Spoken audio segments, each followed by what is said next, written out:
So, I recently played through the Oninaki demo and just really want to talk about it a little bit.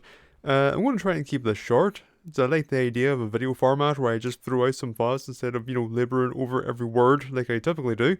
First, a little background in Oninaki. If you're not familiar, this is the third game from the internal Square-Enix team Tokyo RPG Factory, whose name has been unfortunately apt for their output, with their previous releases being solid but bereft of any kind of life.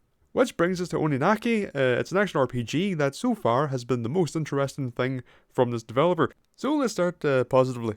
The world/story of Oninaki. Going into the demo, I knew some basic points. Reincarnation makes the world go round. Spirits that don't cross over and lose their way become the lost. Demons, basically.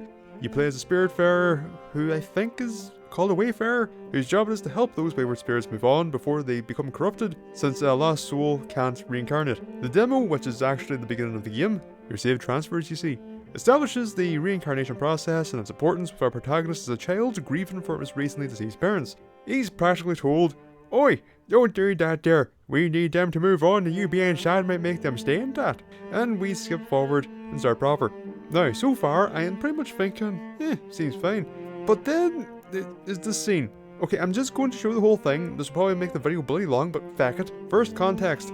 You find a wandering spirit of a child. This will not be the last time. He can't move on because he's worried about his parents and how they're dealing with his passing. As a result, the child wants to see their parents one last time and then he can just move on. The protagonist and his fellow wayfarer/best friend from childhood, cause anime, agrees to this and they go on their way. A brief aside, I still find this film kind of creepy as hell. Slight chibi character proportions plus designs with an element of, oh, aren't I sexy me? Nah, no, no, no, no, no, no, no, no, no. Onwards. 行くともりだ。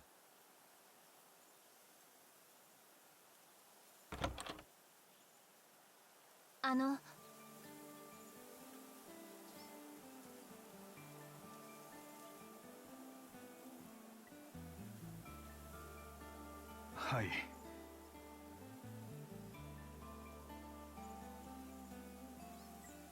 ええ。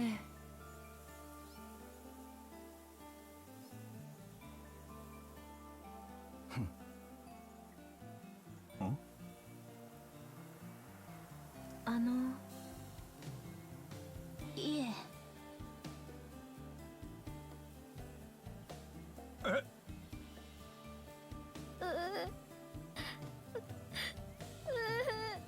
ダメよ。ねえ。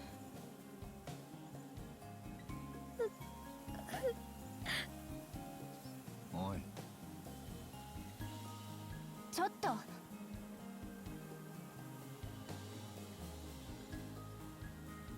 いや。ねえ。ん？やっぱり。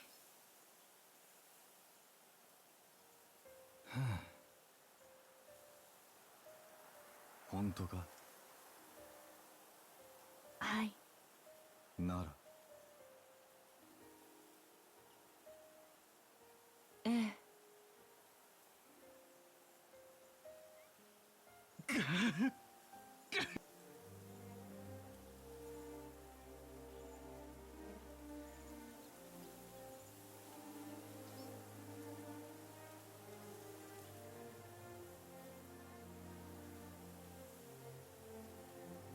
わかった。はい。いや。はい。それでも。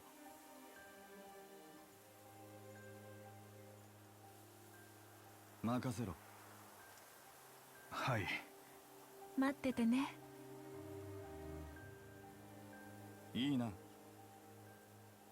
うん。俺がやる。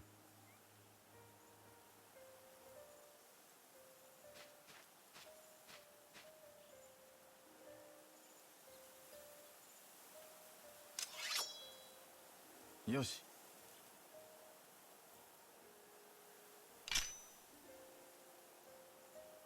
悲しんではいけない。悲しみは死者をためらわせる。ためらえば迷い、迷えば生まれ変わることができない。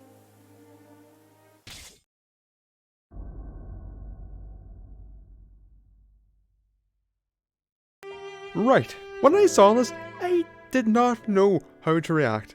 This is a real strong fucking scene for several reasons. One, yeah, that's how a child would react. And it's actually refreshing in a heartbreaking way to see, because, usually children are just written like adults. Two, it's an emotional car crash. As soon as this happens, you immediately know things are going to take a turn for the worst. It does, but it just keeps escalating. Three, the scene is actually decently written in general and is paced well. Four, and most importantly, this helps establish this world's stance on death. It's a world built on assured reincarnation. Of course they're going to be less concerned about death. Hell, as you explore this bloody town city thingy after this, you see the whole death in an almost flippant regard. Oh, Granny's sick. If she dies early, the government will pay you. Well, time to bust out the katana. On your knees, Granny. We need the money. And then there's the next damn story beat. It's a fucking mass suicide at a temple, where instead of people freaking out, they just go, weird. And when you go there, you find the spirit of a child. So now not only do we have a mass suicide, we have a mass suicide involving children. This is a world where what would typically be considered immensely dark and disturbing fucking events are bummers at most, because, hey, reincarnation.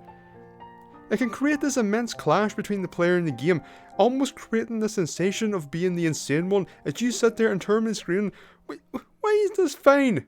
Why do you not care? I fully expect, / partially hope, that there's going to end up being some kind of horrible twist about what the reincarnation might actually be. Cause feck it. Maximum misery.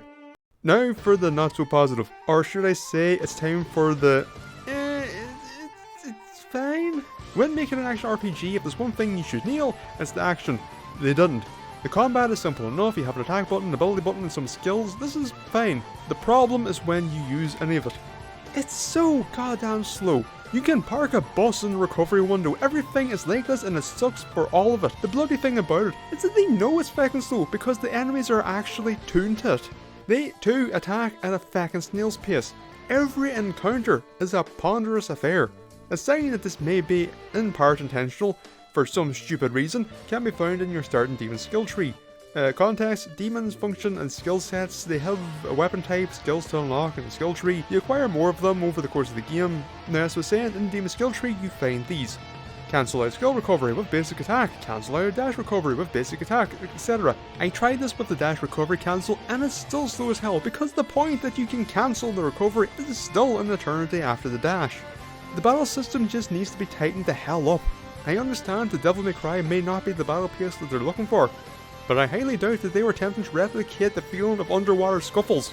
The end result of all this is a game that's almost mind-numbingly easy. Every encounter is practically played out in slow motion, giving you ample time to plan out every move and then some. I played through the demo on the hardest difficulty on my first time through, just because I was curious, since you could change it any time, and it was bloody trivial.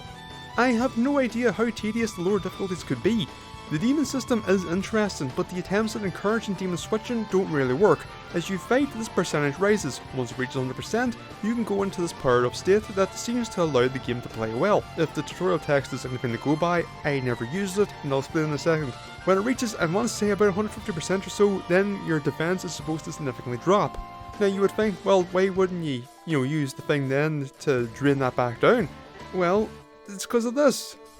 In the game, where getting hit is a rare occurrence, and when it does happen, it doesn't really do much, even with maxed out affinity. Why would I not take that damage buff when I know the worst thing that could happen, as in getting hit, is not only going to be fucking rare, but it's also not going to amount to much? It doesn't make sense. Also, this demon has a dash. You do not have any proper movement or defensive capabilities in this game by default.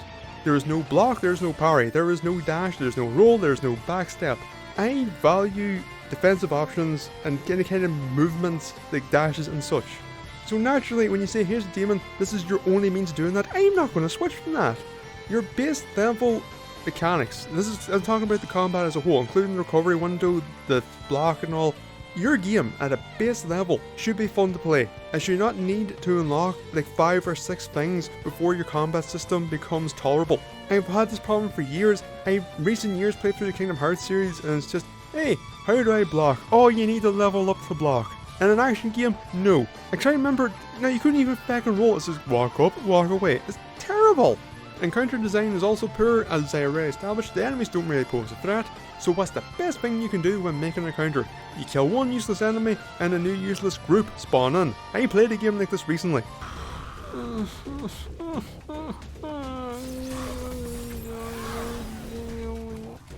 You don't want to be that game. You don't. I am not saying that Oninaki is anywhere close to that game, but you're listed in those memories, and I don't like that. Like I said at the start when it came to the combat, it's fine. Not bad, fine. And it's really annoying too because I feel like with some tweaks, this could actually be really fun to play. A simple system in general, yes, but still fun, especially if there's some good variety to those demons. But as it stands, it's serviceable with the potential to be off-puttingly monotonous. Anyway, that's Oninaki. I'll leave it at all that. I could waffle on about the combat for eternity, but you get the gist. Oninaki is interesting. It has an intriguing world, but it's filled with the combat equivalent of water porridge. You won't starve, you won't be enthused, and you could easily make it better. That's a weird analogy as to pull out my arse, I know, but I'm hungry, I guess. But we'll see how it fares. If it reviews well, maybe I'll just pick it up and go through it. Because like I said, it was so enjoyable. Maybe those upgrades will sort out all the problems, but they shouldn't have to fucking get upgrades for your action game to be fun. Like I said, I'm just going to stop now. Off.